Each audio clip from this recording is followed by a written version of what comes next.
Unmute. Okay, there we go. Great. Great. Good evening, everyone. It is 7:02. I think Frank might have gone a little bit long, but that's okay. Frank had a really good stream. If you guys didn't watch it, he had a cigar chat, ham radio cigar chat. So 5 or 6 of us got on there and smoked some cigars with him, which was fun. We've talked about doing that for a long time, so I'm glad that he took the initiative and did that. Go back and watch that if you guys didn't see that on Team Replay afterwards. It's a good chat. We talked about ham radio stuff, but we talked about cigars a lot too, so that's one of those things. Special shout out to everybody in the chat tonight in green text. KR5EEE, Randall, see you in there.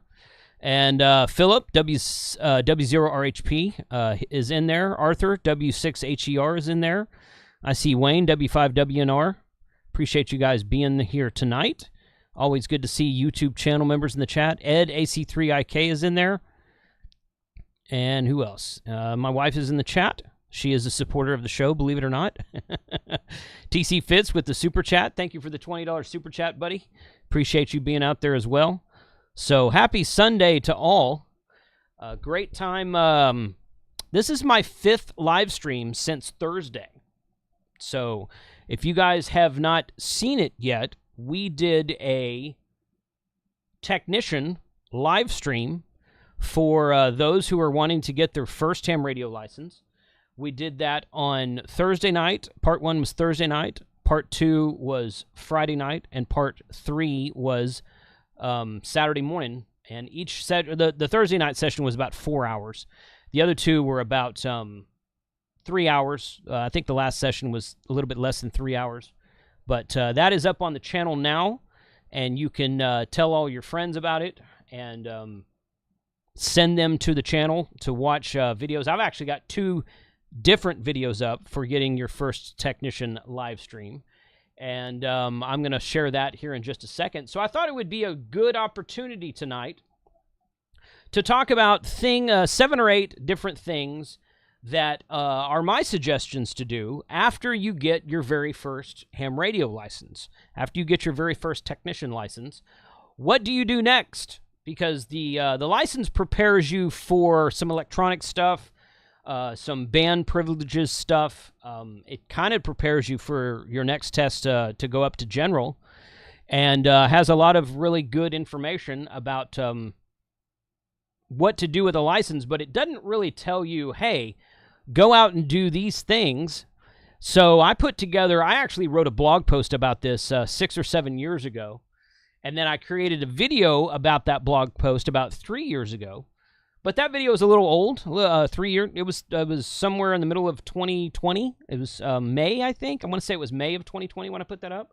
So I thought it would be a really good idea to do this updated 2023 version about what to do with your first ham radio license, since we just finished that stream, that set of live streams that you can tell your friends about, tell people about, and go out there and have people get their very first ham radio license. So that is that's where we're at tonight. So Frank just joined the Zoom after ending his stream. We're going to bring him on real quick. And there you are, Frank. What's going on?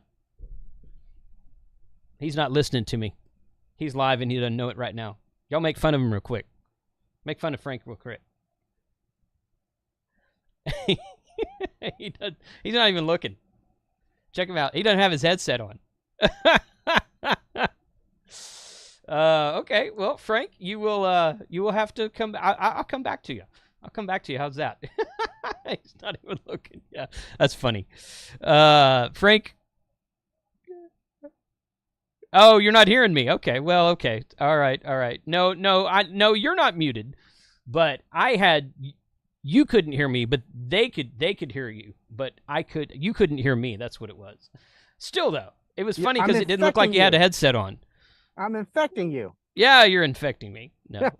Hey, the stream was yeah, that's true. Yeah, you are. So, yeah, Ham Radio Crusader in the chat tonight. N5SKT's in the chat tonight with the most winning comment, C++ sucks. That's a great comment for when Frank comes in. So yeah.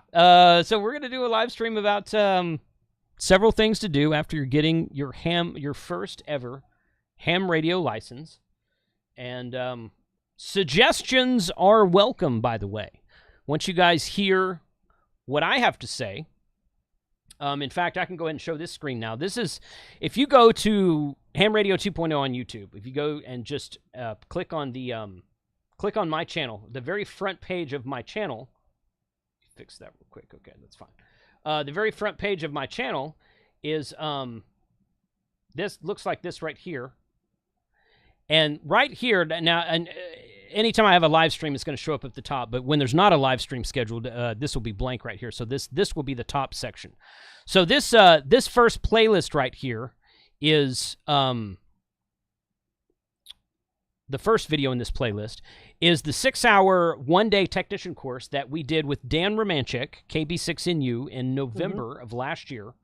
That is about, hey, go out and get your first ham radio license. This is with the new question pool. That's not a great shot there because that's me. So this is about a bunch of the stuff that Dan teaches. Dan Romanchik, KB6NU, he is a fantastic CW operator. If you don't follow him, if you're into CW and you don't follow him on Twitter, you should follow him on Twitter. CW Geek is his Twitter handle, at CW Geek. And you can find, he does a lot of, he posts when he's like, hey, I'm listening to 40 meters or 10 meters is up tonight or whatever, and has a lot of good information about that. But he does a one-day technician class. He does a no-nonsense study guide for technician general and extra. And a lot of the time, he didn't do this last year, but a lot of the times he will teach a one-day technician class at Dayton on the Thursday before the Hamvention starts. And people will come in there, and he'll have, I don't know, 5 or 10 people in there, something like that. And they will sit down, and he will teach them the course and then provide testing after that and get people licensed there at Hamvention, which is really cool. So that stream is on the channel. And then I have a couple of other... Is that you talking, Frank, or is that that's probably my audio? No, that's you. And then I have 4 ways to get your ham radio license in 2023. This is a video I recorded earlier this year. And then I have the new question pool for the general test, which we're going to talk about that a little bit later as well, from Ham Radio Prep. Ham Radio Prep is another way to get your license. It's not the only way, but it is one way. And you I'll can be right download... back. I need another cigar. That's fine. You can download Ham Radio Prep on your smartphone for free and get started. And they will give you questions. I'm going to mute you, Frank, because... that chair is making noise. Ham Radio Prep will give you, like I said, download a free app and give you a question pool, practice tests, all kinds of good stuff. If you buy their extended package, it gives you video content that breaks it down even farther. It gives a little bit better descriptions of things. So it's just one way to get your ham radio license and get your upgrades and whatnot. So that way is out there as well. But there's multiple ways. I've said multiple times in the past, I don't really care how you get your ham radio license. Just go get licensed. I agree. Some people want... I muted you, Frank. Yes. Okay, you unmuted yourself. I'm not looking at that window. Your chair was making noise. That's the only reason. I'm so sorry. No, it's okay. That's all right. Yeah, you're good. So go get your license. It doesn't really matter how you do it.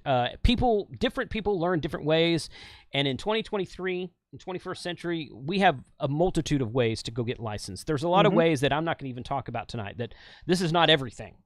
This is just these are just the avenues by which I suggest and are available here on my channel. So yes, absolutely do that. But yeah, the hardest part is to deciding to go get a license. After that, there's a lot of avenues. Like you were showing us already. Did you already mention what is the free study guide? Ham radio study, hamstudy.org. Hamstudy.org. Yes. Yeah. Hamstudy.org. You can also get Dan Romanchik, his no nonsense guides. You can download them in PDF format, and the the technician course you can download in PDF format for free. So you can watch the videos on my channel for free and go buy the W5YI book, which is the study material that the Hurst Club follows. Mm-hmm. You can buy an ARRL book. There's 2 or 3 other books out there you can buy. Or you can follow the Dan's 1-day course on my channel and download the soft copy of his study guide for free. Now he charges for the hard copy, and he charges because they cost him to make money, and he charges for the general and the extra. But the technician is free. You can download the PDF file for free, so that's a cool avenue as well. Mm-hmm. So you don't have to spend a whole lot if you don't want to. There's a plethora, and my channel is not the only one. Josh has some really good plethora. What is a plethora, El Wapo? But Josh has some really good technician courses on his channel. There's 2 or 3 other people out there. I believe Scott, Ham Radio for Non-Techies, has a good course on there as well. Mm-hmm. But yeah, you can find a multitude of courses and study material and information all over YouTube for getting all 3 levels of license, but especially technician. Technician's the most popular because there's just more people doing it. There's more people. There's more licensed techs than there are of the other 2. So I've seen this tossed out there already, but once you get your license, join a ham radio club. Look, my suggestion is whatever city you're in, Google city name ham radio club, and I almost bet you dimes to dollars there's a ham radio club. Agreed. Yeah, and that's one of the things on my list today is to get your first license is to join a ham. After you get your first license, is to join a ham radio club. Let me find that. I've got a breakdown of the 7 or 8 topics here. Oh, I didn't mean to jump the gun. Let's see. No, you're fine. It's fine. I appreciate the commentary in the background. I really do. So, yeah, here's that. As long as I'm in the background. And that. as long as you're in the background. That's right. So, yeah, joining a club is definitely one of the first things to do on the list, and it's a good start to doing stuff. So, let's see if I can switch that real quick. Chrome steps right there. Okay. So here are the 8 steps I have put together for the stream tonight, and we're going to go through these, and we're going to talk about all these.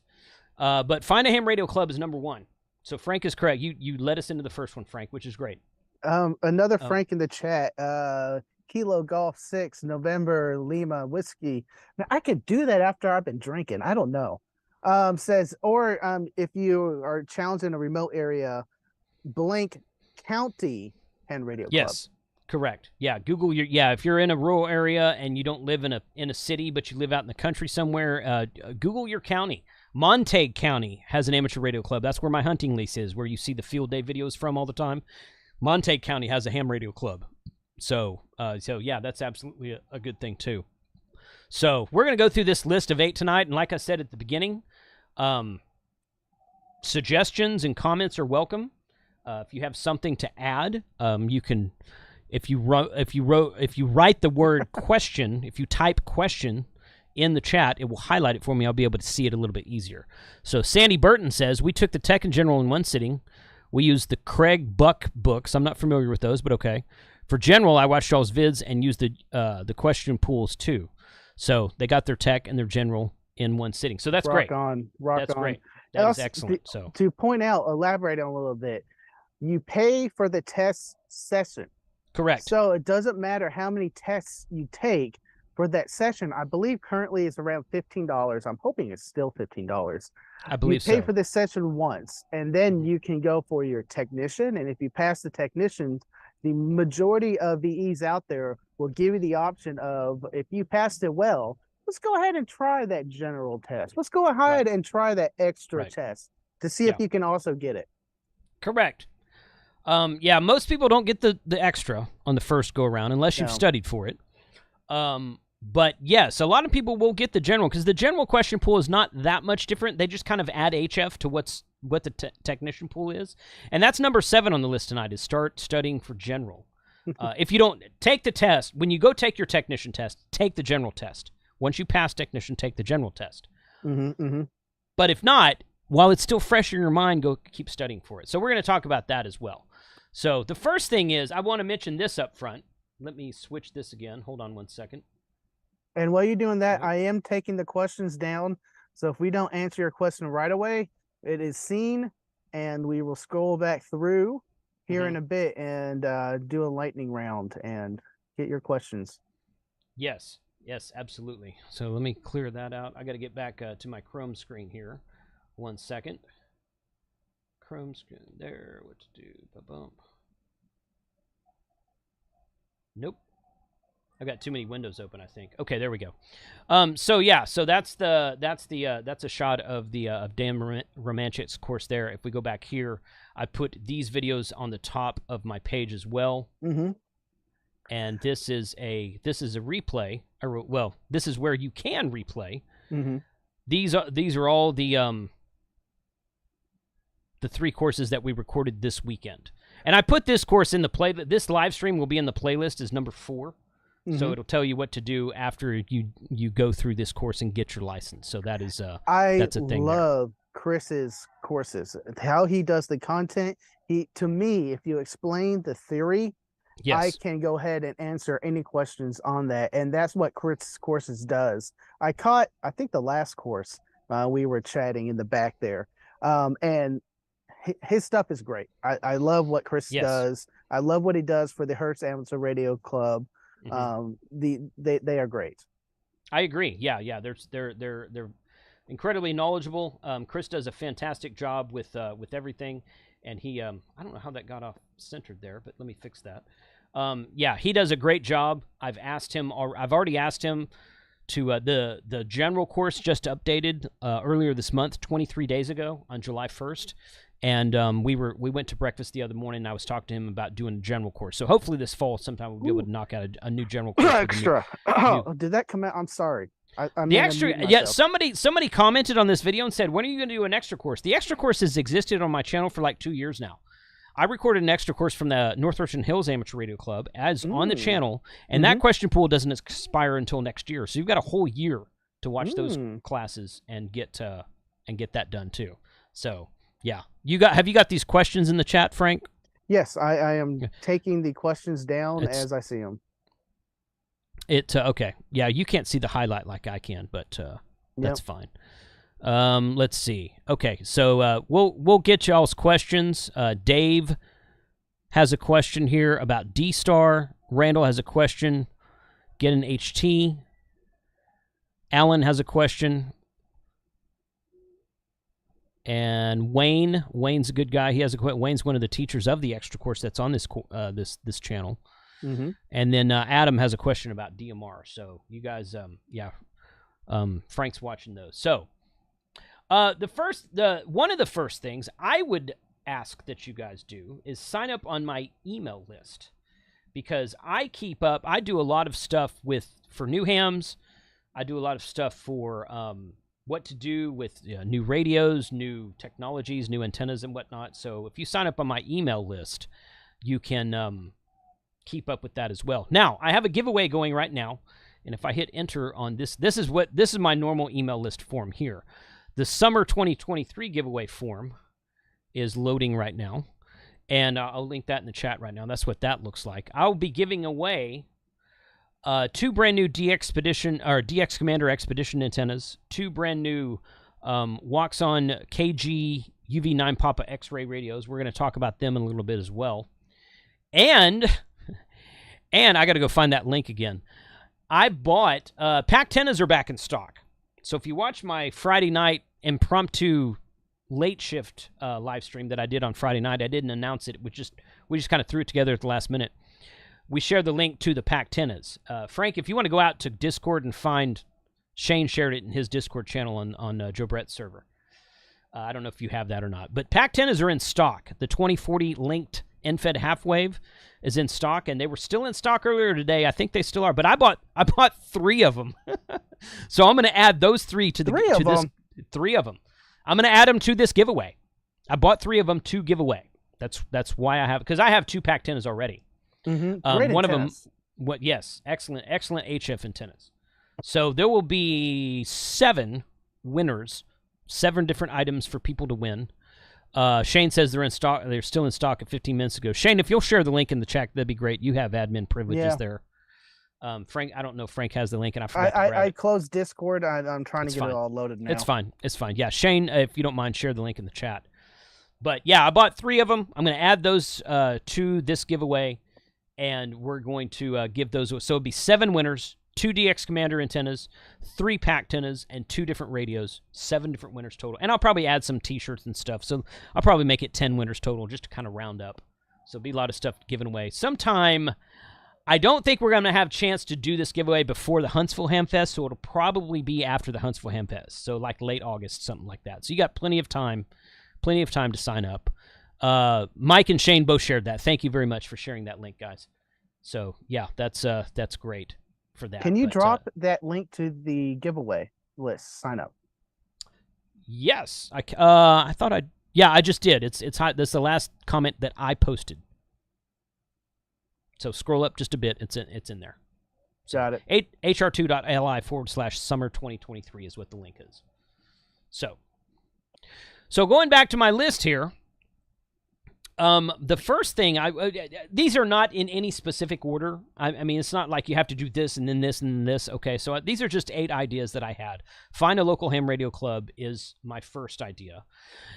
And a short word about ham radio clubs real quick. Some people, one of the most common comments I get on the channel is, I can't find a club near me, or I went to a club that's near me and I felt like I was not welcome because it seems kind of cliquish. I get that comment all the time. Been on YouTube for 8.5 years, and I get that club all the time. And I don't have links for this, so y'all just have to look this up. Frank, if you can share links, that's great. Mm-hmm.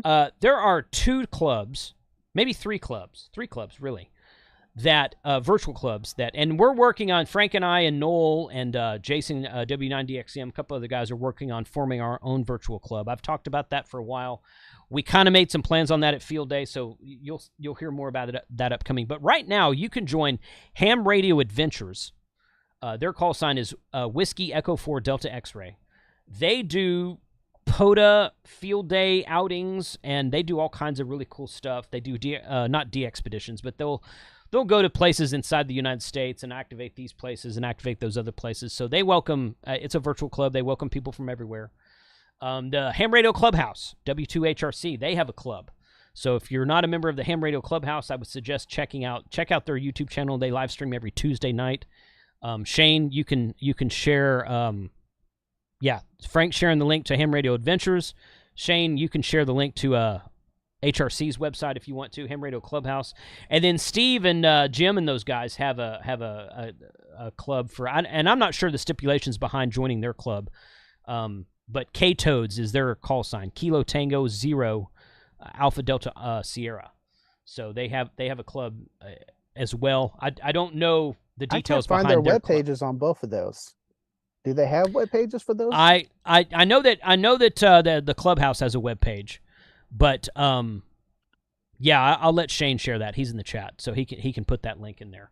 But yeah, for Steve's club, I don't know if you guys know Steve, KM9G, temporarily offline. Hit him up if you're interested in joining his club. I don't know what the parameters are for being a club member over there. I think you just have to be a member of his Discord, I think, but I'm not sure. So go ask him about that. But those are 3 really great virtual clubs that you don't have. They're not restricted to a city or to a county or anywhere geographically located, and you can join those clubs to do stuff that they do with all those guys. So really good group of guys there. Check their webpage to join their clubs. They do have instructions on how to do that. Each of those are a little bit different. I think the Clubhouse is free, and they get access to the Discord server. Discord, I found, is much more friendlier than other websites out there in ham radio communities on QRZ and Facebook. And there's our Discord server, Ham Radio 2.0, and the HRCC, the Ham Radio Clubhouse, the Toads Discord servers, all great Discord servers to go in there and find more options and information. I think all of them at least have a channel that is dedicated to questions and answers. So go in there, and that's very helpful. Yes, absolutely. So, so that's the Ham Radio Club, and that was number 1. My email list was kind of like an unannounced number 2, but one of the first things I would do is I would download, if you're a new technician, just got your license, go on your smartphone. Real fast. Alan is asking a question about clubs. Why are members in a ham radio club usually older?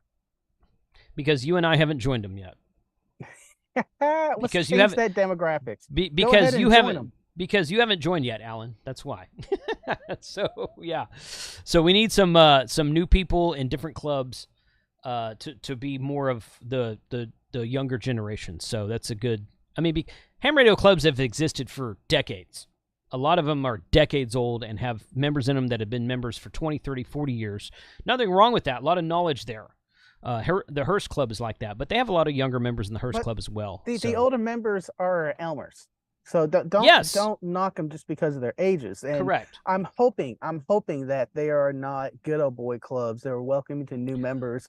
There are clubs out there that are like that, but if that's the closest one, and they kind of are, our clubs, the Ham Radio Ventures, and our Discord servers will be there for you. All of the 3 clubs I just named are not cliquish at all. They welcome all kinds of new members, and they're happy to answer questions to new people. So I wouldn't have mentioned them otherwise.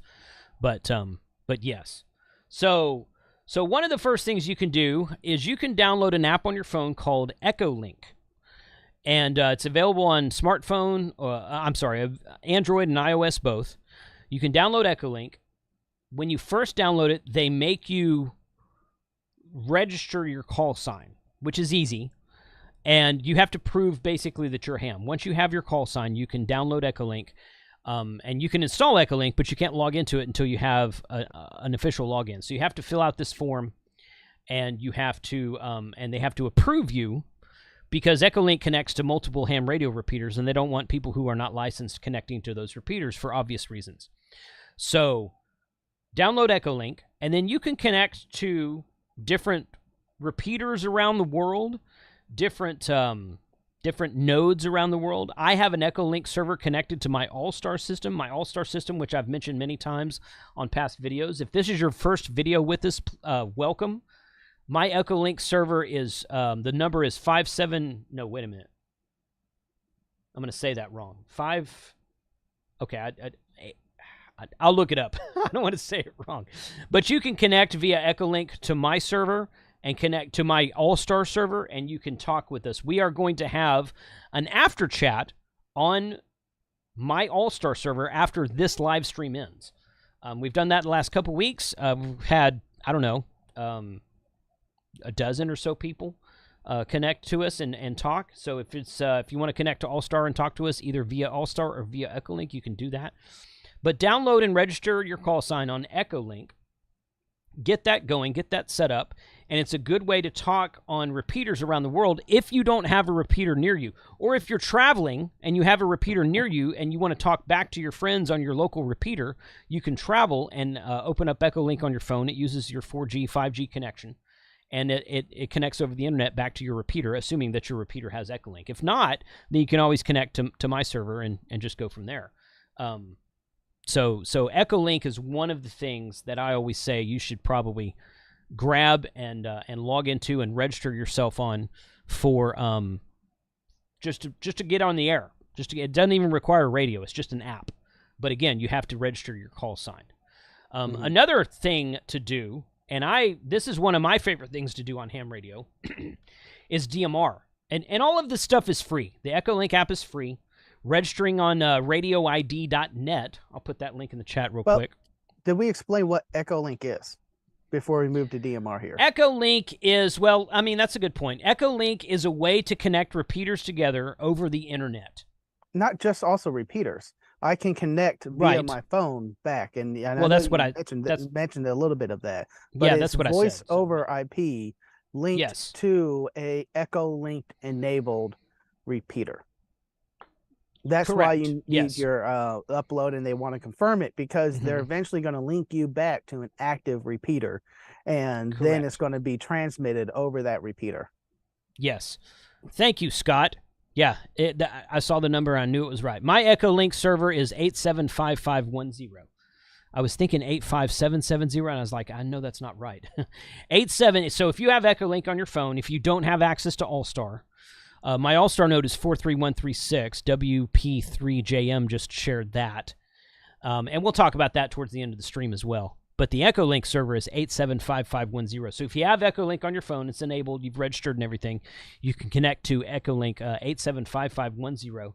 It's my call sign, KC5HWB-L, for L for link, and you can connect to us over there. But EchoLink is a good way to get started for a newcomer.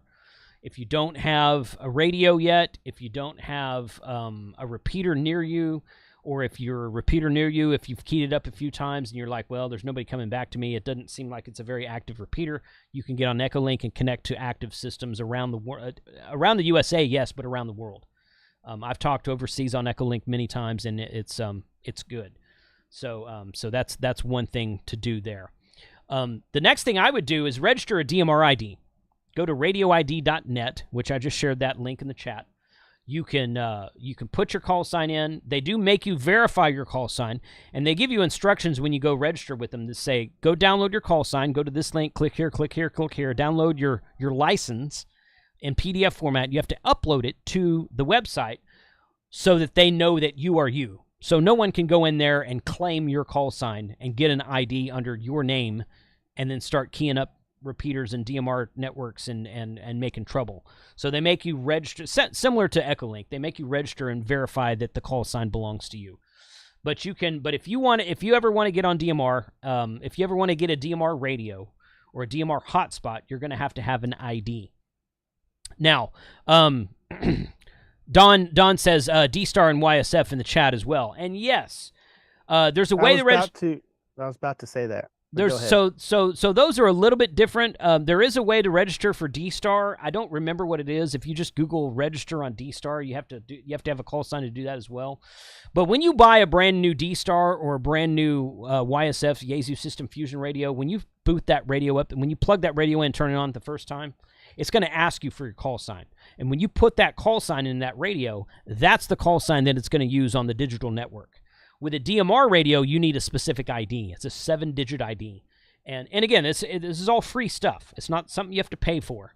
But with DMR, you need DMR is not done via call sign. It's done via ID. And DMR is one of my favorite systems that's out there. Now, I didn't like Yaesu System Fusion at first, but it's really grown on me over the last 2 or 3 years. And I get on Yaesu System Fusion sometime. There's a group of guys down here and around the Baytown area, around the Galveston area, and they run a YSF reflector system called the Texas Patriots reflector. Ooh. 2 or 3 repeaters. They have a net on Monday nights. I've joined that a few times, but you can do that you can get on there as well. So a great question from Samuel right now. Okay, can I get a DMR ID even as a technician? Absolutely. All of this stuff that we're talking about tonight is 100% available to technicians. You do not need to do anything besides have a technician license call sign to do all the stuff we're doing tonight. This is a live stream for brand new ham radio operators that has just passed your test and just got your call sign. You do have to have a call sign to register on these places, but technician is just fine. Now, my 2 cents about digital here. Uh-huh. And stem me if this is going to come up later. Hopping back to point 1, after you joined your ham radio group or club in your local area, before you dive into any digital frequencies, DMR, Yaesu, Fusion, All-Star, and I think there's another one I'm forgetting right now. Look on your local repeaters and see what they are using. Yes, most of these you can build hotspots and other things to connect into the network if you don't have a repeater they're Correct. Able to. But if there's a active DMR group or presence, DFW areas heavy in DMR, also Fusion, then yes, that would be a good digital mode to go into and invest, because these digital radios are more expensive than just a pure analog HT or even mobile. So it's just not buyer beware, but something to note. Just after you join your local club, or even open up Repeater Book and see what the digital repeaters are around you, so you can get one that will work in your area and you can have more fun. Yes, correct. Yeah. Yeah, and you can get like Frank said, you can get hotspots to connect everything too. But yes, yeah, if you have a lot of DMR repeaters around you, go get a DMR radio. If you have a lot of D-Star repeaters around you, go get a D-Star radio. It's a good plan there. So yeah, but register on radioid.net with your call sign, get a DMR ID. Even if you're like, well, I don't know if I'm going to use DMR today, it's free. Go register it. They don't email you. I don't think I've ever gotten an email from them at all. No. So you're not going to get a bunch of spam mail or anything like that. Just get a DMR ID so that one day, if you get on DMR, you already have that ready to go. The next one I will say, and some people may kind of laugh at this, register on QRZ.com. QRZ.com. I'm out. So, I'm done. Yeah. So if I go here and I search my own call sign, and I don't mind sharing my address because I have a mailbox, a private mailbox address with this. So if I search my own call sign, I'm not even logged in. So here's my page, and if you don't have, so something about QRZ. QRZ pulls all of their stuff from the FCC Universal Licensing System, the FCC ULS. So all of the information you put on your application to get your license is going to be available on QRZ anyway. But you go in there and you register and you say, hey, I own this account that you've already got on your website. It's mine. And then you can go in there and you can put different stuff in there, like, you can build your own page and whatnot. And if you ever get on HF, or if you get on 2-meter sideband, technicians can use 10-meter HF. 10 meters has been open for a little while, and a little while here recently. If you get on 2-meter sideband or something like that, people are going to want to look up your call sign and see where you are and maybe send you emails and stuff. You don't have to register your email address if you don't want to, but I would register I would go in and claim. It's not really a registration because your account's already going to be there. I would go in there and I would claim an account on QRZ.com. There's a lot of there's study material on here. There's swap pages on here. If you want to go to Swap Meet, you can ham radio gear for sale. Right here, I'm not logged in. That's why it's saying that. So it's wanting me to log in. But you can sell ham radio gear. You can buy ham radio gear. There's a lot of forums on there that have a bunch of information about new radios and what radios are out there. There's some information also on how to build antennas. It's a great place for knowledge and to ask your questions if you're brave enough. Yeah, some of the forums can get a little toxic. Some of the guys out there really don't like YouTubers, but there's a lot of other information on this website besides that. So be Don, that as it may. Who's that young guy at the top right corner? Yeah, that picture's kind of old, but yeah. Pull up my page. What's KG5AHJ look like? Okay, pull that up. I'm just curious now. Have you ever done anything with it? There you go. Yeah. Oh, you got Mike on your page. Oh, your modern rogue video. We got to fix that. You got to fix that. So yeah. So register yourself on QRZ.com, and once you have a license, go in there and claim your page, and then you can build your page out and do whatever you want to. And you can tell your story about ham radio. You can do nothing with it if you want to, but at least claim it and have it readily available if you want to. So the next thing on my list, and this is something I added to the list since the video I recorded 3 years ago. And I actually got my wife to do this recently. So I would go out and register on POTA.app, which is Parks on the Air's website. I'll put that link in the chat real quick. I'll put all these links in the description when the video's done, so those of you on Team Replay can go watch them. Go out there and register on the POTA.app website. Technicians can do POTA on either 10 meters if the band is up between 28.300 megahertz and 28.500 megahertz, or you can actually activate a park on 2 meters and 440 as long as you're not using a repeater. It's a little bit harder to do because there's not as many people and it's not as long reaching as HF is. I know guys who have activated parks on satellite, and you can do satellite as a technician because a lot of satellites are VHF and UHF, 2 meters and 440 satellites. So you can go out there with satellite equipment and go into the park and activate a park, get 10 contacts to activate the park all on satellites if you want to, if that's your thing. So yeah, register your call sign on POTA.app and just create yourself an account. And then see, this is my account right here. I actually am logged in here. And once you do that, you will if you go activate parks, you can go upload your logs to this website, and it'll start to just build itself from there. And these are the latest parks I've activated, recent activations, recent hunter QSOs. You can hunt on the park. Now, you don't have to upload logs as a hunter, but if you have yourself registered on the website, you can go in and look and see, oh, these are all the people who I've hunted recently that uploaded their logs, and you got credit for it as a hunter. So you can do all that and get these awards and whatnot. Kind of some neat stuff in here. But Parks on the Air is a very, very fun event. It is much more fun once you get your general. And then extra, of course, as well, because you get HF privileges as general and extra. So it opens up a lot more possibilities once you get that upgrade. But you can absolutely do 10 meters on POTA, and you can absolutely do VHF, UHF on POTA.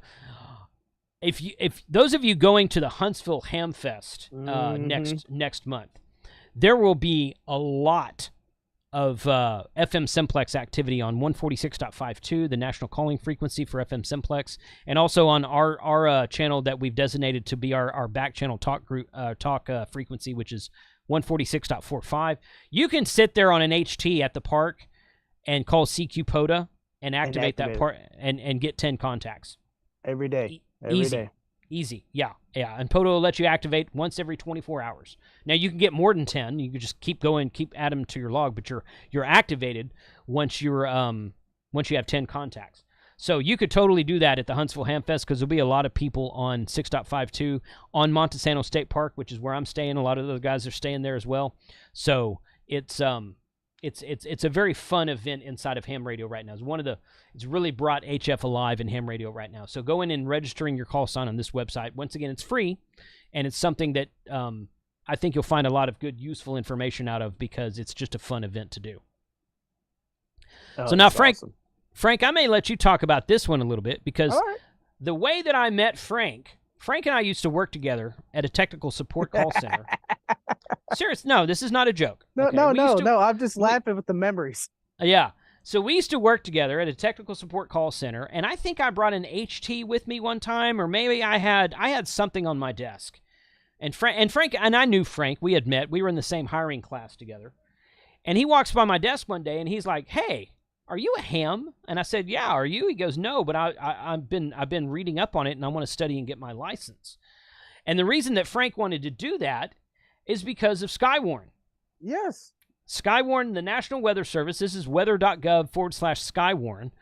And you can do actual storm chasing and storm spotting, most of which is done on 2-meter repeaters in whatever area you're in. Mm-hmm. And when a storm comes up, you can get in your car, your vehicle, and you can drive, or you can even, if you have a really good base station, you could just operate from your home if you want to.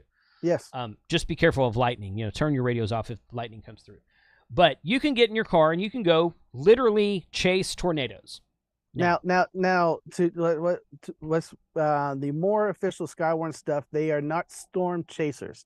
They're storm spotters. They're going to request spotters correct, in a particular area. They're not going to be deploying spotters to go, and they'll be requesting spotters for a particular area, but they're not going to ask you to go drive to that area or patrol an area. Yeah. But go ahead. So what they do in our area, this is the Tarrant Racy's website right here. Tarrant County is where Fort Worth is, which is that way. I'm actually in Tarrant County right now. So when there's a storm that comes through the North Texas area, Dallas, Fort Worth, Denton area, they will activate a weather net called Racy's. Now, with Racy's, you actually have to go take some courses, some online courses, and you have to get registered to do Racy's. Racy's is, if you don't know what Racy's is, it's one of the questions on your technician test. So you should at least know what it is if you have a license. So they will spin up a net, and then we'll say, okay, we need spotters out in the Grapevine area, or out in the South Lake area, or out in the Saginaw area, or south of the county, like around the Mansfield-Johnson County line area, something like that. So they will say, where are you? So you can get in your car, and if there's a tornado 20 miles west of you, but it's in your area, you can get in your car, and you can report back to the net control and say, it's rain out here. We don't see any hail yet, light winds, whatever. But if they say, well, it's moving your way, and in 30 minutes you're going to see something, so report back when you do, you're like, okay, that's cool. Yeah, Skywarn is providing ground truth to the National Weather Service. National Weather Service can see how much rain is falling in a particular area. They can look at some of the winds, but they're looking for ground truth on the ground. They can see that there's a hail core, but they don't know what's falling. They don't know how big the hail is. Tornadoes don't show up on radar. They can see characteristics on a radar screen. And I'm not going to get into that. The Skywarn classes will help you and teach you what to be looking for, but they don't have the ground truth. And Skywarn is there to teach you and what to look for and how to report it back to the National Weather Service. This is a great thing we provide back to our community because there are a lot of amateur radio operators, and we can provide quick ground truth to the local area. Also, to harpen back to a little bit to RACES. RACES is the only restricted nets in amateur radio. You have to be a RACES member, and this is very important to when there's a RACES net going on. If it's emergency, you see a tornado, key up. They want to know that it's an emergency that threatens life, property. Go ahead and key up. But other than that, that is the only directed and restricted nets out there. You have to be a member of the RACES, local RACES group.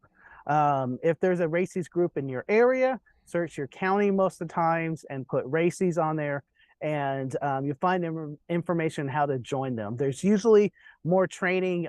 Tarrant County was a half days of training, and they were really rigid on what the reporting criteria are in the format. And that's also important because they want these messages to be going pretty fast so that they can get to the next operator and the next message on what's going on in your local area. If there's an Aries net, that is a net that anyone can join. So listen, very important in amateur radio, before you key up, listen and figure out and understand what's going on. Because if they say an Aries net, then you're more than welcome to join the net as a reporting, but just don't key up, please. My pet peeve is keying up and this is KG5AHJ. I'm over here at Maine and 20. Just telling you I'm here. Yeah, that's useless traffic to a RACES net. So but it's good. But the National Weather Service guys, the actual employees of the National Weather Service, the actual guys that are out there, most of those guys are hams, or at least a lot of them are. And they will get on the repeater and they will say, hey, this is, and they'll give their call sign with the National Weather Service. We're looking for information in this area. Well, it's usually volunteers at well, they can be employees or volunteer, whichever. But they're still employed or at least administered by the National Weather Service. So either way, but and Frank is right. If you have an Aries is another thing. It's Amateur Radio Emergency Service.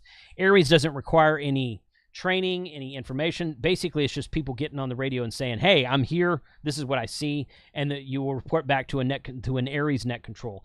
Denton County and Dallas County both have an Aries net that comes up when storms come through this area. So depending on where the storm is, if it's in Tarrant County, it'll be a RACES net. If it's in Denton County, it'll be an Aries net. And anybody can talk on those Aries nets. And you can go out and you can do storm spotting. And as somebody said in the chat room, they're storm spotters, not chasers. Well, I like to chase storms. I'm not saying you should do that, but yeah, that's they'll call themselves storm chasers. It's kind of a fun thing to do. Be safe, okay? Don't be stupid. Be safe. But but going through that training is very beneficial. Don also points out another criteria is RACES is a requested net brought up by a supporting agency. So Tarrant County will request a RACES net to be brought up during a storm event so they can get more ground truth to National Weather Service faster. Yes, correct. So storm spotting, if that's, and again, that's one of the reasons Frank got into ham radio. Oh, it was one of the reasons. And then from there, I found love with HF over field day events. I figured that's probably going to be later. Of course, and that's well, no, we're not going to talk much about HF today because this is more focused around technicians. But I mentioned POTA already. So that's that's a lot of people get into it for storm spotting, and I think that's a really fun event. I go out and I do storm spotting when I can. I haven't done it in a while, but the last storm that came through, I'm like, I should probably go out, and I didn't because I was busy with something else. But it can be a really fun thing to do with ham radio a lot of activity on the repeater system, a lot of really good. My mom one time, this is back long time ago, right after I first got licensed, and I was living in Denton County at the time, and I went out and I did some spotting for the for the Aries net that was up there.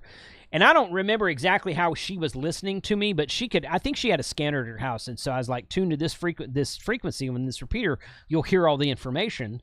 And I'm on there, but there's a lot of other people on there as well.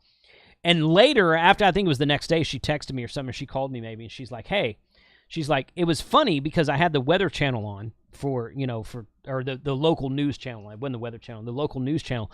And it's like somebody would say something over the repeater, and the National Weather Service would take that report in, and then like a minute and a half later, it would be on the TV station. Oh, we're seeing this and this and this here. So I'm like, well, yeah, that's where they get their information, is people like me and Frank and you guys being out there reporting real-time information back to the National Weather Service, and then that's where they get the TV information from. So that's one way. It's one way to do it. You can also listen to that. Some of the radio scanner apps out there have links into those weather repeaters that you can listen to, and that will give you faster information about ground truth out there.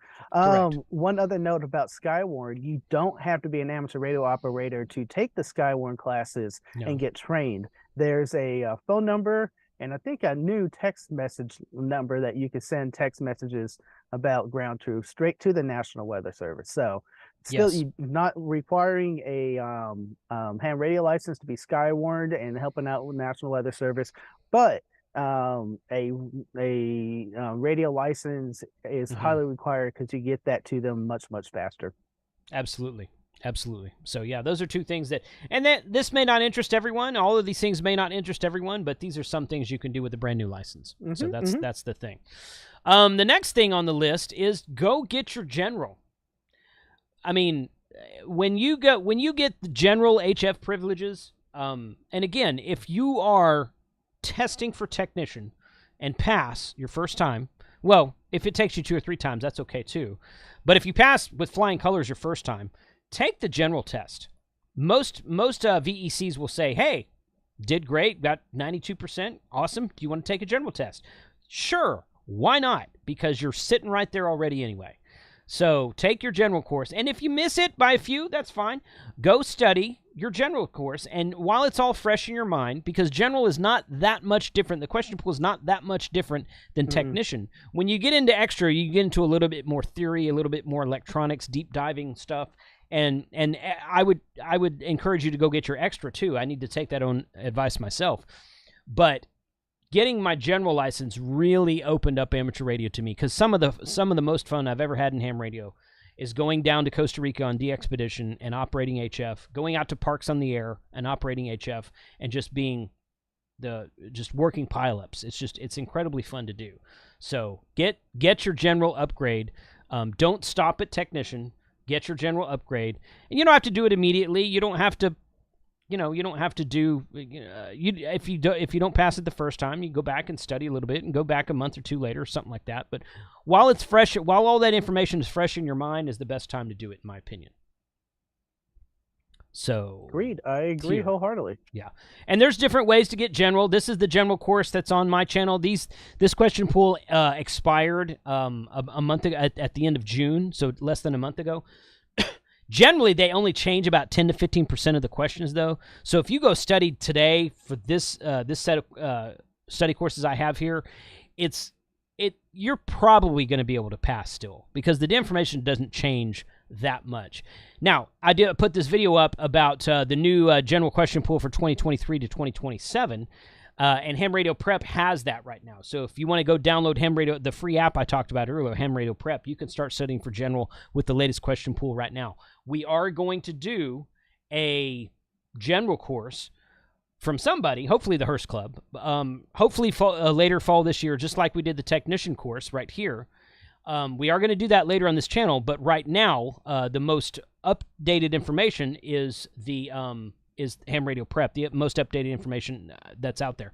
Another thing to do, and I kind of failed to mention this up front, Frank said to Google the city you live in, Ham Radio Club, and if you find a club, a lot of these clubs will give free classes. The Hurst Club gives free class. They didn't come onto my channel and do a free live stream just out of the... I mean, they did it because that's what they do all the time anyway. It's nothing different. You can go find free classes at a lot of different clubs, especially in North Texas. But if you live in a metropolitan area, Houston area, Oklahoma City, New York City, Chicago, places like this, it doesn't even have to be a large city. But a lot of the times, the ham radio clubs in that area will offer free in-person classroom classes. Some of them might be doing virtual classes these days because Zoom's so easy to get into. So you can absolutely do that in person if you'd rather do it than doing some sort of online or app learning through your phone or something like that. So there's always that option too. Again, like I said earlier, the most important thing to me, is just go get your license. How you do it is irrelevant. It's all the same question pool. It's all the same test you're going to take. It's all the same material, study material. There's half a dozen different study guides out there. W5YI, Ham Radio Prep has a study guide. KB6NU study guide. ARRL has a study guide. There's 2 or 3 others out there. It's all the same question and answers. It's just a matter of how they present it. So all the information is exactly the same because it's put together by FCC and ARRL have a joint thing. I'm not sure exactly who does that. But all the information is the same. So just go get a study guide, go study, and get your license. That's the most important thing. Doesn't matter how would you go and try to find a testing site? This question comes from Homer in the chat. Okay, I'll show you that right now. A testing site? A testing site. How do you go to find testing? He says he's in Keller, but I'm going to open that up more general. How do you find a online testing? Okay, so if you're in Keller, then you have access to a lot of excellent ham radio clubs in the mid-cities area. North Richland Hills has a good club. Hurst, Euless has a good club. The NetArc, Northeast Tarrant Amateur Radio Club. Denton has a huge club. A lot of those clubs also have that information on their webpage saying when their testing sessions are. Yes. Yeah. But I like to open it up in general. Where can we go to find testing? So what I would do, and Shane's talking about the clubhouse does virtual testing. Steve KO4AFL, he spearheads testing sometimes. He's a VE. There's a lot of VEs out there. So you can get one of these Discord servers. You can get testing done in. Go to hamstudy.org/sessions. That's the website I have showing on the screen right now. You can drill down here, and you can find both virtual and in-person testing. Like New England Amateur Radio Club right here is doing an in-person exam. That's an in-person exam right there in Natick, Massachusetts. I don't know where that is. Natick, Massachusetts. North Richland Hills. This is the one of the clubs I just mentioned a minute ago. North Richland Hills, Texas. Big Bear Lake, California. Midlothian, Texas. Tampa. Findlay, Ohio. But they have virtual sessions listed on this same website. So they have, there's one in Germany right there, for crying out loud. So they have virtual and in-person classes listed on this website, listed by date, by the club, and they have, these numbers here are however many open spots they have or something like that. This one right here says I'm not going to even try to say that. Prescott, Arizona, this Yavapai, however you say ARC, bi-monthly in-person sessions. So they do it twice a month, every month, right there. So there you go. So you can, hamstudy.org/sessions is where I would go to find a test. ARRL.org has a list of testing of both classes, free classes that are offered, and testing locations. So you can find that there as well. People are congratulating Jeremy. Oh, there we go. Hey, look at that. So Jeremy Schnuel, I hope I said that right, just passed tech yesterday. Thanks for the support and the education. Hey, bud, congratulations to you. Thank you for letting us know that. My throat's dry. I've been talking a lot. So yeah, hamstudy.org/sessions is an excellent way to find a testing location. So, the last thing on my list is get on the air, get your first official radio, and I have a lot of videos on my channel. If you go to my homepage, youtube.com/hamradio20, scroll down here. I have this playlist called A New Ham Workshop, and all of these videos are sorry, I had to take a drink. All of these videos are Best mobile ham radio, best tri-band ham radio, best handheld, best HF, best coax, MMP coax, best this, best that. These are non-exhaustive lists, but they are my suggestions for what is a good starter radio depending on price range. That's pretty much how I put everything together. What do I think is the best handheld ham radio under $100 in 2022? Best DMR ham radio. Best brands. Which brands should you be looking? You see all these brands on Gigaparts or HRO or Amazon or whatever. What brands are good and what brands should be looking for? That's that right there. Mm-hmm. So go check out my new ham workshop. It's put together for stuff like that, and it shows you. And when you get on the air, I'm going to drop a link real fast. Okay. To my first setup. This is a cheap Amazon setup for almost $100 for all the equipment. Let me just type that out a little nicer.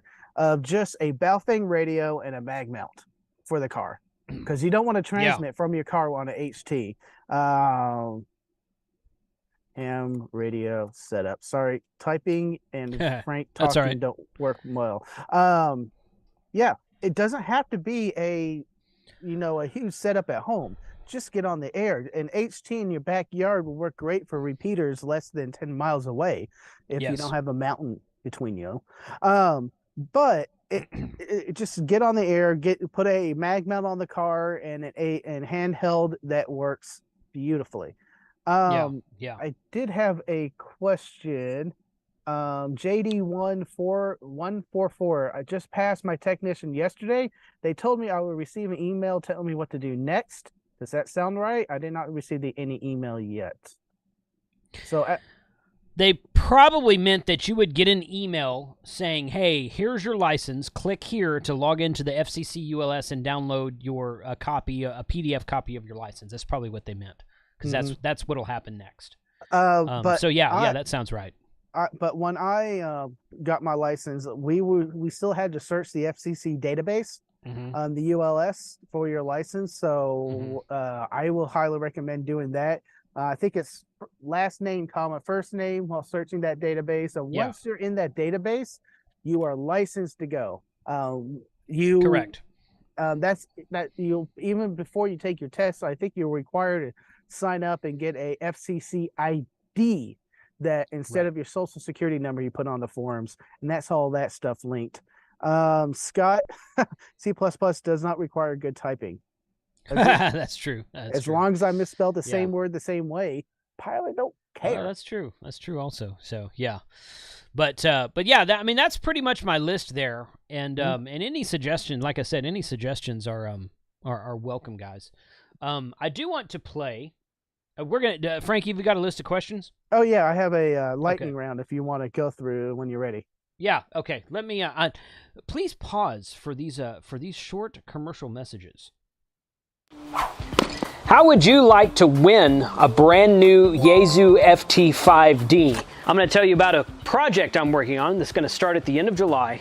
Watch this. On Saturday, July 29th, I will be getting on a plane going somewhere. I'm going to get on a plane and fly out of state to somewhere, and I'm going to take this brand new Yaesu FT5 with me. And when I land, I'm going to turn on APRS and Beacon APRS. The way that you win this radio, I'm going to gamify this. The way that you win this radio is you come find me on APRS. Each day I will post a new video. Every day I will record a video and upload it, and it will post the following day. And I'll tell you when I get there, I'll tell you where I am.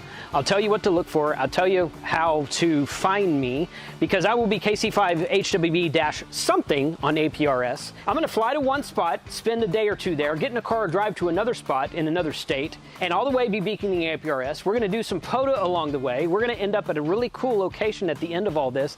It's going to be a really fun event, so I invite you to join me. Look for me on APRS, and you can win this brand new radio. All right, so that's a fun event. I'm going to start on Saturday. Dude, I am laughing at your backyard and how much it's kind of changed, but not changed, and the amount of antennas that are still back. I know those are all antennas and masts over there on the side and towers. Yeah, I just brought home that tower section because I want to build my VHQ hex beam. I'm going to put it on that tower section with a rotor and whatnot. So, do you have the wife sign off? I haven't seen the door chick in the chat yet. She was in there when we first started. Oh, Yeah, missed it. she's Sorry. she's sort of a little bit kind of signed off on it, so we'll see. All right, let's go to questions. Okay, you got a list of questions, Frank? Bill Bradley, how can I join, or can I join more than one ham radio club? Absolutely. Yeah, I'm a member of like 4 right now, not including the virtual clubs. I'm a member of 4 here in the North Texas area. Yeah, it's not exclusive, so you can join as many ham radio clubs as you want. Most of them have annual dues around $25 to $35, something like that. Some of them are free, but some of them have annual dues, but it's like once a year type thing. So yeah, absolutely, you can do that. So yeah, she popped her head up just there, Frank. Awesome. She says, "Hi, Frank." Hi! Your marshmallows are still awesome. Thank you. She's bringing marshmallows to Huntsville. Yes. So we're gonna have to eat. We're gonna have to eat them at the trailer because they won't. There won't be enough for everybody at the pavilion, but we'll see. Jody asks here, thoughts on hand sphere for new hams? I saw him ask that. I don't know what ham sphere is. What is that? Don't know. Yeah, I'm not sure what that is. Jody, if you will send me a Discord message and let me know what that is. Maybe that's something I can do a video on later. I don't know about that. Don says RWK is $15, so that's a good price. RWK is the Richardson Wireless Club. Mm-hmm. So yeah, that's a good club. Yeah. Douglas, when will Lisa pass her general test? Lisa ham radio class course, or Leia? I'm sorry, Lisa. Leia ham radio class course, and will Jason build a certain something? Oh yeah, the DX Commander question always comes up. So yeah, we actually have. We're waiting until the weather. I said this on a live stream a couple weeks ago.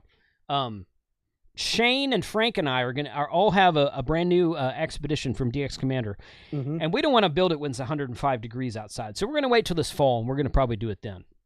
So that's the current plan.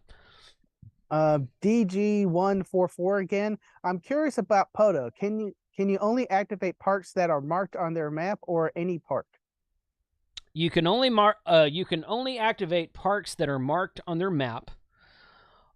They do state parks, they do national parks, they do national forests, they do historic sites. They don't do city and county parks. So if it's a city or county park, forget it. It's not going to get added to the database. It's just not. There's too many of those, and it's just they have tens of thousands of places that you can activate. They don't need city and county parks. So if you say that, but we have to drive 40 minutes to get a park. That's true. If you have a place near you that's a historical site, or that is a state park, maybe a new state park that just opened, something like that, and it's not on the map yet, contact them, and you can ask them to add things. And a lot of times they will, if it legit follows their rules. But yeah, it's generally just if I go here right now and I go to map, and there it goes, and I'm just gonna DX entity United States, and I'm just gonna say Texas just because. So, come on. There you go. I just scroll in and out. Yeah, exactly. You see all these yellow dots on the map? It might be kind of hard to see in the screen. All these yellow dots on the map are parks. I mean, there are... Yeah, there you can see a little bit. That being said, you still have to do a little bit of research, because those yellow dots is the approximate point or area for that park. Yes. Do your due diligence. It's just... Yes. And Google that park and figure out where the boundaries are. Just find the boundaries of the park. It doesn't have to be right on top of the dot. Now, trails are a little bit difficult. It's marked once on the POTA map, but that whole trail, you need to be within 100 feet of that trail and trailhead, and you can activate that trail. So it might be marked in another state, but if that trail runs through your state or in an area close to you, Appalachian Trail, for example, runs through 5 states, I think. Right. Anywhere along that trail within 100 feet of that trail, you can set up and activate. Correct. Yes. So yeah, I mean, there are thousands of parks out there available for us to activate. So yeah, don't worry about not being able to find a park. You might have to drive a little bit, especially if you're out in the western United States. You might have to drive a little bit. But if you're on Long Island, you can drive 3 minutes and be a new park every 3 minutes. I did that with Bob a couple years ago.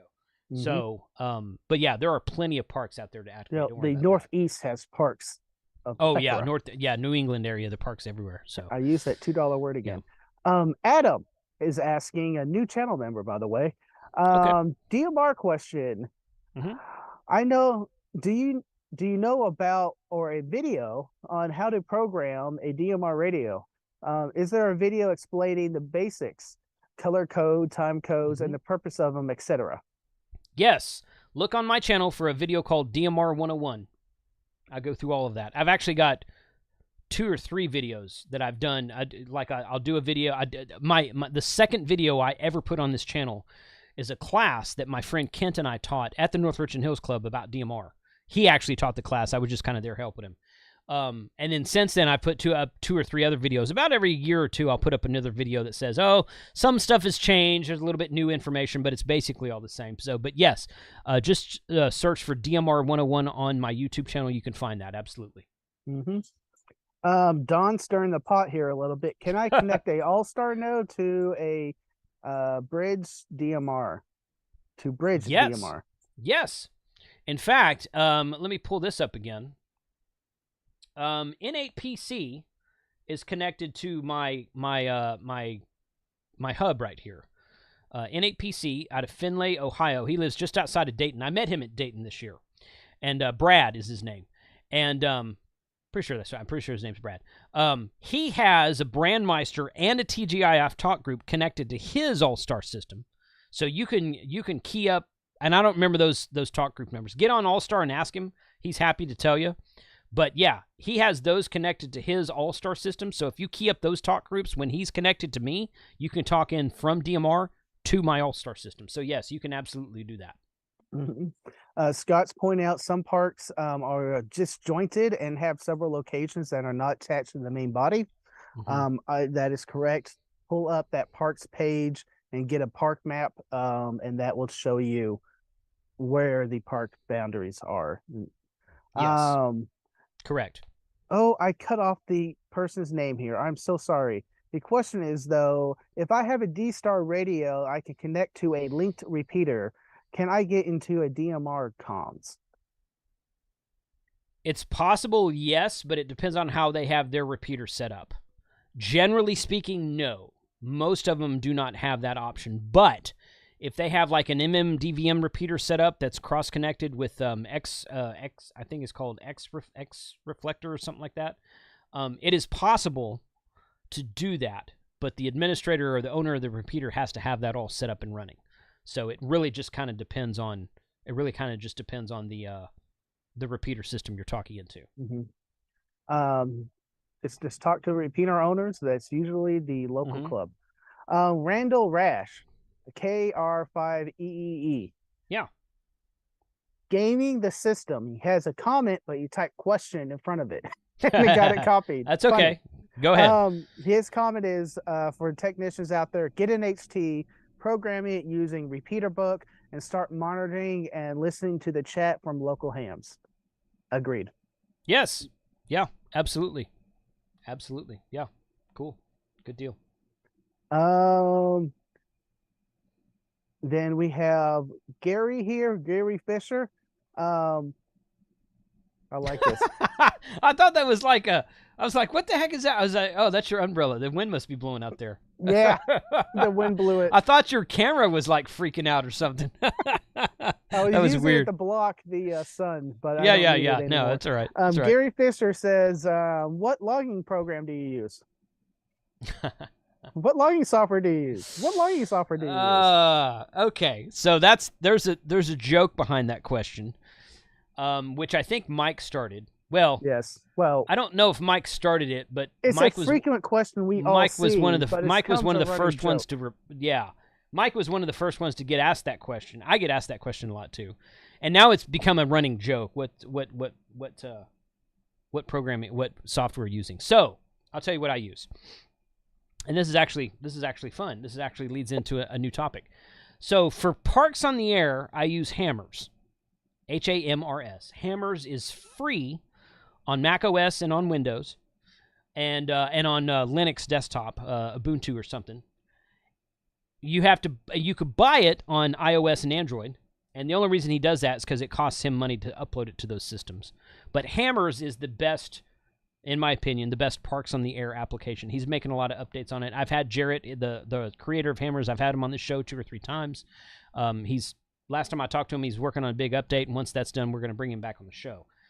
Just last week, I had a meeting with Mike from the creator of Ham Radio Deluxe, who lives right here just about half hour from me.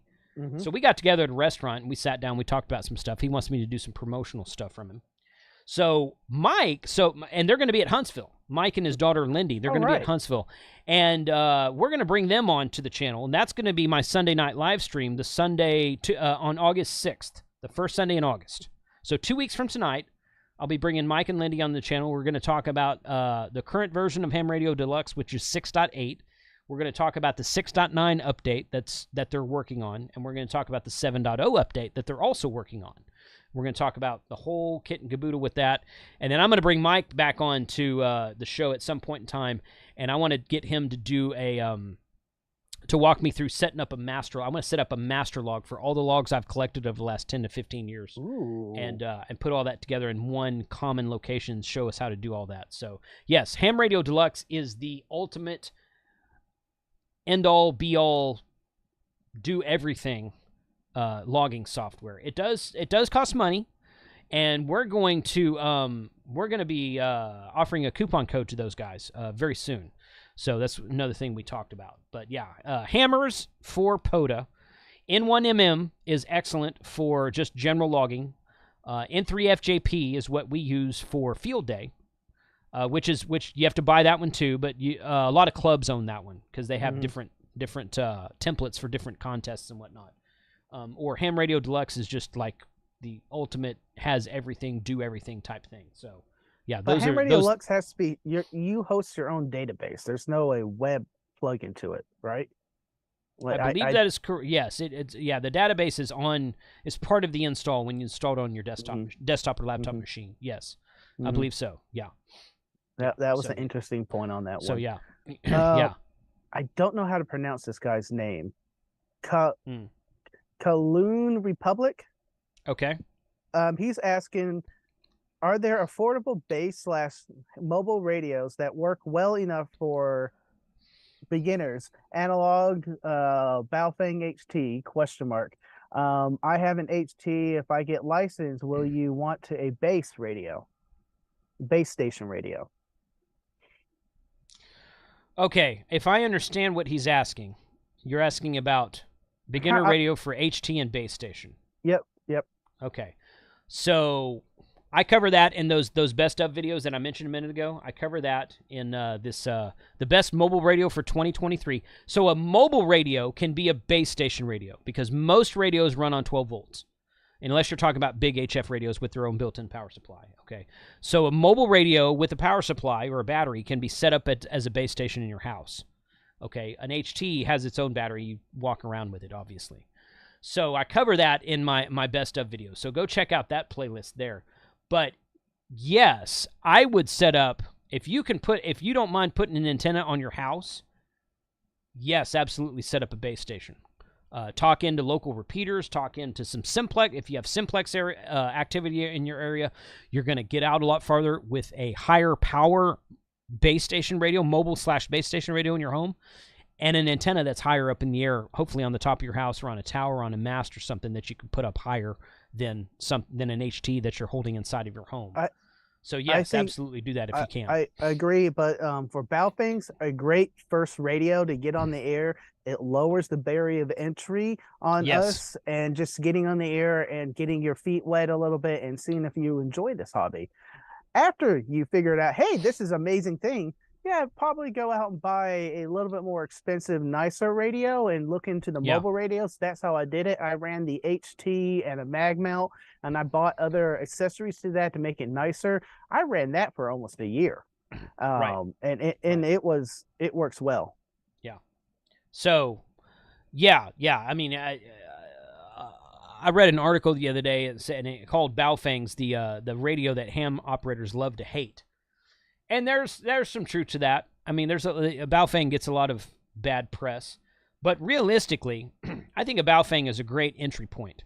I think it's an excellent entry point to get your feet wet, get into the hobby, get on your local repeaters, talk to some people, see how you like it.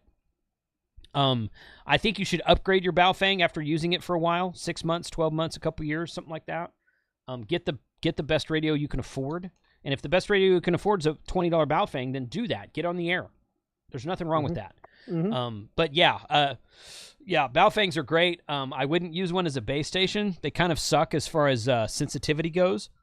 But get a base. If you want to put up if you don't mind, some people don't want to put antennas on the outside of their house, or they live in an HOA. If you live in an HOA, put your house up for sale and move, because HOAs suck. Don't do anything with HOAs.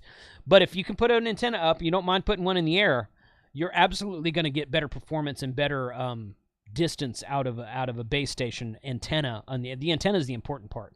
You can even put a really tall antenna on your house and plug a Baofeng or a 5-watt HT into it and reach out a lot further than you would with a. Be careful with the losses, how far you run that, because UHF VHF, there is a lot of loss in the cabling. Correct. Yeah. Scott is asking, do you upload your POTA contacts to QRZ, Logbook of the World, or EQSL? I generally do not, but some people do. I want to start uploading mine to QRZ, and I want to start building out my QRZ logbook. Logbook of the World is a little bit weird about your operating location.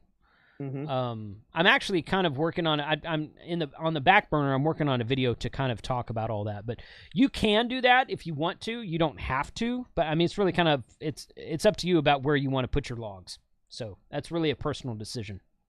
Yep. That's about it. That's okay. The lightning round. We cleared out my queue. Okay, good. If we missed anything, let us know. Feel free to post your question again. And Don's kind of poking the bear here again. Talk about sideband on 2 meter. So as a technician, you get all operating privileges above 50 megahertz. You get some HF stuff too. Like I said, 10 meters a minute ago. And you get some CW stuff down on like 40 meters, I think, if you know CW. Most technicians don't. But you get all operating privileges above 50 megahertz, which is 6 meters and up. So 6 meters, 2 meters, 1.25 meters, 70 centimeters, 23 and 33 centimeters, and everything up there. So you can do sideband on 2 meters. There's a 2 meter sideband net here in North Texas every Wednesday night at 8:30 p.m. The guy who runs it's up in Decatur, just about 2/3 of the way to the Deer Lease, about that way, and he has a big beam antenna. And you can hear him for a long way. He talks to stations down in Galveston, Houston area on 2 meter sideband. So you can absolutely do sideband on 2 meters. It's very fun. I've done it a couple of times. I haven't done it in a long time, but it's a very fun project to do. So yeah, anything on 2 meters you can do. Anything on 6 meters you can do. FT8, sideband, CW, FM, AM, whatever you want to do on those bands, you can absolutely do that as a technician. Yes. Yep. Is there a ham radio 2.0 2 meter frequency? I saw that question, and I think maybe he's asking about the frequency at Huntsville. There's not an official 2 meter frequency that I run, no. But at Huntsville, if that's what you're talking about, the group of us, it's not a ham radio 2.0 frequency. The YouTubers group of us, we used that frequency at Huntsville last year, and again at Dayton this year. We were on 146.45 megahertz, 2 meter FM. So 146.45 is where we will be. I'll have one side of my radio on that frequency and the other side on 6.52 simplex. So that's the two frequencies I'll be monitoring when I am at Huntsville. Yep. And when will we be in Huntsville? That was another question up in the chat I saw earlier. We will be there. We are driving in Wednesday. We'll be there Wednesday evening. Thursday is a chill out day. I'm going to go to Gigaparts and bug those guys. Friday, we're doing POTA all day at the park because Vern Six has rented a pavilion for us. He rented it Friday and Saturday. Saturday is the show. The Hamfest itself is Saturday and Sunday. It ends at like 3 on Sunday. So we're going to be at the POTA pavilion. We're going to be at the park pavilion all day on Friday for POTA. You guys want to come out and POTA with us? We did this last year. It was a lot of fun. I set up my hex beam last year. I'm probably going to bring that again this year. I think Don said he was going to bring his hex beam. I might let him do that instead. There will be a hex beam set up there, Buddy hex beam set up there, and we're going to bring some radios. We're going to sit down. You guys want to let people take turns activating POTA at the park. It's going to be a really fun event. There might be some libations involved. There will be some cigar smoking there. I can guarantee that. So it's going to be a really fun thing. Friday, all day Friday at the park, Montesano State Park, at a pavilion that Vern rented for us on Friday. And I promise I'm not going to get hammered within the first 2 hours this time. Yeah. I'm just going to drink a lot of water because it's going to be hot out there. I remember flagging out Jess and her dad and be like, can you take me back to the trailer? Right. Oh, yeah, that's right. I forgot about that. Yeah. Yeah. So, yeah. So that's it. Cool, Good. cool. Joey, thank you for the super chat. I have the RTL SDR V3. Do you have any long antenna recommendations for apartment use? I currently receive about 5 miles with the stock antenna. You know what? If you're talking about a receive antenna, it doesn't really matter. Just put up a wire. Get a pack antenna. Go to that pack antenna link we shared earlier. Put up a wire. Or how about your folding Ed Fong antennas? The Ed Fong's for VHF, UHF. So he's talking about RTL SDR, which I presume he means HF. Oh, I'm sorry. Yeah, RTL SDR is an HF receiver. So yeah, receive doesn't matter as much because you don't have to worry about SWR with receive. If you have a resonant antenna, it will receive better, yes.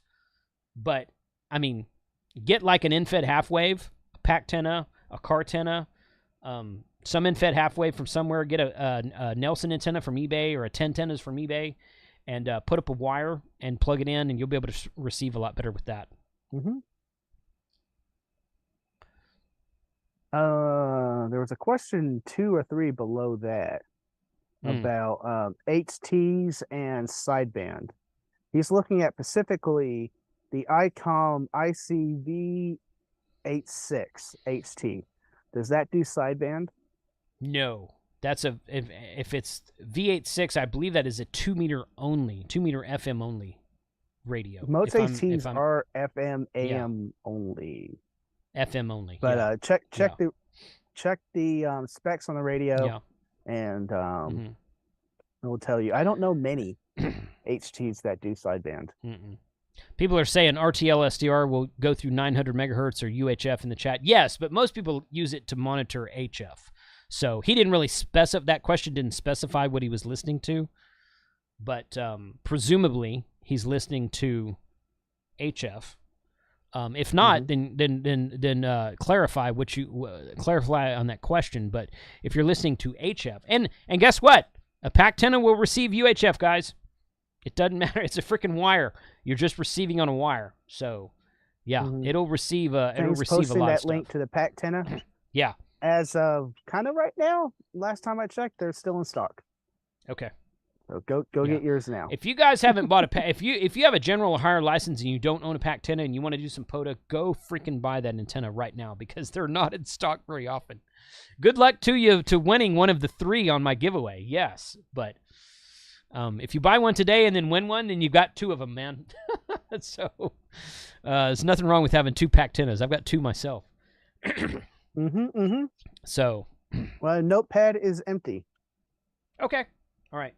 One other thing that I thought of a while back that I was kind of kicking around last week, I want to do, and I don't know what this is going to look like yet, so suggestions are welcome. If you have any suggestions, hit me up in Discord. If you're not on my Discord, please join my Discord. I'm in there just about every morning saying hello to I have a channel in there called Morning Cup of Coffee. I go in there just about every morning and say hello to people. So I don't spend all day in there, but I am in there every day, pretty much. I want to do like a boot camp. Here's what I'm thinking. What I'm thinking is I want to do sort of like a boot camp for a ham radio boot camp on my Zoom channel. I've got a paid Zoom account. And I think I'll fire up Zoom, and we'll do a scheduled thing. We'll do a planned date and time. And I'll fire up Zoom. I can have up to 100 people on Zoom. And this is not going to be on YouTube. It's not going to be streamed or anything like that. This is just going to be a back channel. Join my Zoom, and we'll just talk about ham radio for an hour or 2. And I'll probably record it, and I might use parts of it later for a video, but it's not going to be live streamed on YouTube. So some people don't want to be on YouTube, and that's okay. But I want to do a boot camp for you guys to just come on there and join, and it's just basically just an hour-long Q&A session. What do you want to know about? And you guys will probably ask me some questions. I'm like, I don't have any freaking clue, but it might be some excellent material for research in a future video. So that might be a good thing too. So if you are interested in a boot camp, Zoom non-streamed boot camp up to 100 people, sometime probably in like September, sometime after the Huntsville Hamfest. We're not going to do it next month. I got a lot of stuff going on next month. Put a 1 in the chat real quick. If you would be interested in something like that, put a 1 in the chat. Let me know. And I'm probably going to do it either way, but I'd like to gauge interest right now. So, Boink Gaming. Can you go ahead and post the sign-up link one more time? Sure. Yeah. Boinkmatic Gaming. Can a 4-foot high chain link fence around the yard be used as a receive antenna? Yes. You said LOL at the end, so I think you're joking. But yeah, you can absolutely use that. It's a metal fence. It will work great. Yes. What is the link for the giveaway? Okay, Paul, I'll get that. Do I have to get a haircut for boot camp? No. In fact, you don't even really have to turn on your camera. I don't really care. I'm seeing a lot of 1s in the chat. Yeah, I'm starting to see 1s in the chat. Is a 30-second delay between when we say it and they hear it. Chart2.li. Boom. Okay. So here is the link for the giveaway. You guys be sure and sign up for that. In fact, I'll pin that to the top of the chat right now so that you guys can see that. Nice.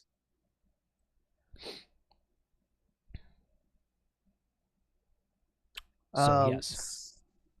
Shane also is saying, if you're in the North Texas area, we do Poland meetups. Yes. Around Support Your Parks. And come out, hang out. We'll announce that. Sometimes it's at a pavilion. Other times we just tell you to drive by the campsite because we're too lazy to set everything up at the pavilion. I need to do another. I was thinking about that earlier this week. I need to do another one of those. We didn't do one for the July event, and I kind of got distracted, and I thought I was going to be out of town. I wasn't out of town, so I could have done something, but I didn't plan it in time.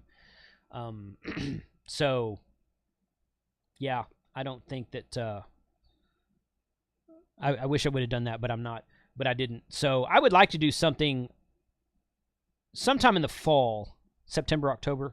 Oh, well, I'm going to be back in Galveston for Labor Day, and my wife and I are going to be down there for probably at least a week or two. And I want to do a Galveston Island State Park meetup again when we're down there. So I'm going to do that. But I want to do something in North Texas as well. I want to go back to Lake Ray Roberts or Lake Texoma. Lake Texoma has 2 state parks. Lake Texoma State Park is on the north end, which is in Oklahoma, and then Eisenhower State Park is on the south end. I personally think that Lake Texoma in Oklahoma is the prettier park. I've activated both of them, and I'd like to do something up there. I'd like to go up to Oklahoma. I was with you on that one of those trips. Yeah, you were. Yeah, you were. And I agree.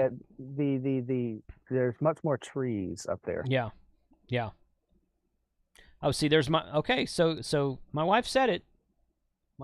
So I'm gonna mention this. So she and I have a trip planned to Palo Duro Canyon in September, October. I don't know. It's on my calendar. I don't remember when it is.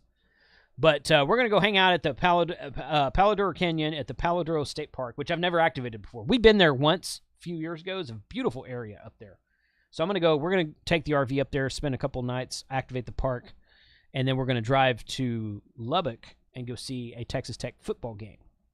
Because she graduated from Texas Tech. She likes to go out there and see football games. We haven't done that in a while. So I was like, yeah, let's do that. Awesome. We're going to go October 11th to 13th, she says. So there you go. I'm not looking at my calendar right now. Cole says he cannot find a Discord link. Frank, you want to share that in the chat real quick? Yeah. You got that, don't you? It should be in the description, right? Also, right? It should be. Yeah, I believe it is. But, yeah. So, yes. So, boot camp sometime this fall. Palo Duro on October 11th to 13th. And we will... And I want to do... And Galveston in Labor Day. So, if you guys are down in the Houston... anywhere south of Huntsville, Texas. Because Mike always comes down. So, if Mike can come down, the rest of you can too. So, that's good. Yeah. But that's the thing there. So... Joey, thank you for the super chat. He says, thanks for the tips. I'm looking at receive only HF, VHF, UHF scanner or SDR for this. New to the hobby, excited to see where it goes. Yeah. Yeah, so RTL, SDR, receive all those. And, yeah, just get a wire, dude. For receive, it doesn't matter as much because you don't have to worry about SWR. So get the longest wire you can get, really. Or the tallest antenna. If you get like a discone scanner antenna, you can use that too. Something like that. Just get something, whatever. I don't know where. You said you're in an apartment, so I don't know how much space you have, but yeah. Do something like that. Shane says he's going to be activating Albuquerque. Make sure to take that left turn in Albuquerque at the Balloon Festival. Yeah. Yes, that'd be fun. I've been to Albuquerque a few times, but I never activated anything out there. We should go back to Albuquerque one day. So, cool. I can't believe 90 minutes, an hour and a half has gone by already. This time flew by on this successful stream. Yes. Yeah. Absolutely. So I really appreciate you guys hanging out with me. We are going to do a after chat on All-Star. So, we got a few people joined already. Good deal. Okay. So my All-Star hub is 43136 is the All-Star hub number. And you can join via EchoLink. 875510 is that number. Look up my call sign, KC5HWB-L. And you can join us there. I will take call outs. I usually stay on there for like 30 minutes or so. I don't stay on. Josh's after chats on Discord last hours. I don't usually stay that long. Legendary. But yeah, if you want to join us on All Star, you're welcome to get on there, ask questions, introduce yourself if it's your first time, and we'll be there for the next little bit. So I'm gonna. Well, Josh's after chats, man, he does it in Pacific time. Right. And that is 2 hours. So he has all that time in the world to hang around before he eventually leave and go get some dinner. Yes, that's true. Yeah. It's 2 hours to us, but it's real time to him. So that doesn't, I don't know if that counts or not. So, all right, guys, thank you for joining us tonight. Really appreciate everyone, all the comments, all the chats. Yeah, definitely looking forward to a boot camp. Y'all be sure to check the videos that I start putting up next weekend for this FT5 contest I'm doing, and and that's going to be fun too. So Frank, any closing words, Frank? Tank Radio, go ahead and check out the channel and see what we're up to. I haven't decided when my next video will be posting next week. There's an option between an ARRL one or something I filmed on a cruise ship, or I got like 3 videos in the a hopper ready to go since my cruise. So I edited them on the cruise and filmed one on the cruise. So I was busy on the cruise. Hey, good. Raven showed up. Yeah, I saw Renting Ravens in the chat. Good evening to her. So, all right, guys. Tank Radio. Go over there, subscribe.